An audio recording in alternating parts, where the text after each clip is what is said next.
Hi friends, ఈ వీడియోలో అయితే నేను ఆర్గానిక్ వేలో పండించిన పాలకూరతో హెల్తీగా కర్రీ ఎలా తయారు చేసుకోవాలో చూపిస్తున్నాను. ఇదైతే ఆర్గానిక్ వేలో పండించిన పాలకూర చాలా ఫ్రెష్గా ఉంది కదా. ముందుగా పాలకూరను అయితే ఆకుల్ని ఒలిచేసుకోవాలి, కాడలను అయితే తీసుకోకూడదు. కాడలన్నిటినీ రిమూవ్ చేసేసి ఆకుల్ని మాత్రం తీసుకోవాలి. కాడలు వేయడం వల్ల కర్రీ అయితే టేస్ట్ బాగుండదు. ఆకుల్ని ఒలిచేసుకొని బాగా కడిగేసుకొని చిన్న చిన్న ముక్కలుగా కట్ చేసుకొని తీసుకోవాలి. కుక్కర్లో అయితే కందిపప్పుని కడిగేసుకొని నీళ్ళు పోసి కొంచెం సేపు నానబెట్టుకోవాలి. ఆ తర్వాత టమాటో, ఆనియన్, వెల్లుల్లి, పచ్చిమిర్చి, మనం ఆల్రెడీ కట్ చేసి పెట్టుకున్న పాలకూర, కొంచెం పసుపు, ఇంకా కొంచెం కారం కూడా వేసుకుంటే ఈ కర్రీ టేస్ట్ అయితే చాలా బాగుంటుంది. కొంచెం వాటర్ వేసేసుకొని 3 నుంచి 4 విజిల్ అయితే ఉడికించుకోవాలి. కొంచెం చింతపండుని నానబెట్టుకోవాలి. ఆ తర్వాత ఒక పెనం తీసుకొని అందులో కొంచెం ఆయిల్ వేసుకొని, ఆయిల్ వేడయ్యాక వడియం అన్న వేసుకోవచ్చు, లేదంటే పోపు పెట్టుకోవచ్చు. నా దగ్గర వడియం ఉంది కాబట్టి వడియం వేసాను. సన్నగా కట్ చేసి పెట్టుకున్న ఉల్లిపాయ ముక్కల్ని కూడా వేసుకొని బాగా ఫ్రై చేసుకోవాలి. కొంచెం ఇంగువ కూడా వేసుకోవాలి. ఇంగువ వేయడం వల్ల కర్రీ టేస్ట్ అయితే చాలా బాగుంటుంది. కొంచెం కరివేపాకు కూడా వేసుకొని బాగా ఫ్రై చేసుకొని పక్కన పెట్టుకోవాలి.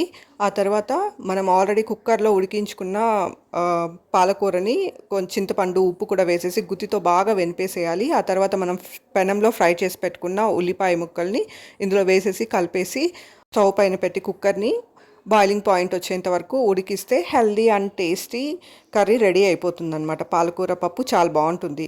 ఇంకా నేను ఇక్కడ మీకైతే చిక్కుడుకాయ వేపుని ఎలా తయారు చేసుకోవాలో చూపిస్తున్నాను.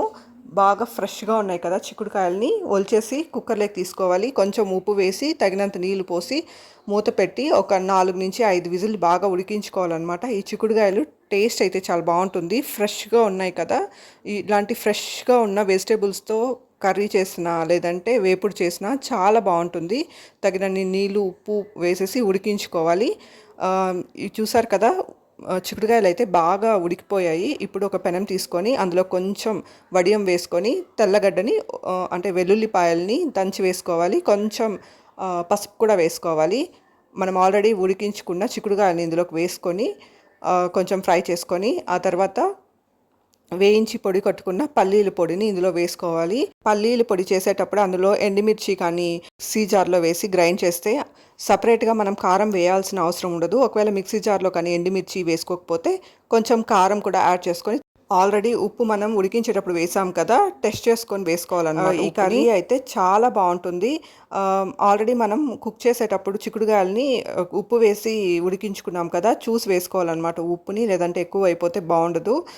ఈ ఈ కర్రీ అయితే చాలా బాగుంటుంది. పెరుగన్నంతో తినచ్చు, రసంతో తినచ్చు, సాంబార్లోకి తినచ్చు, చాలా బాగుంటుంది.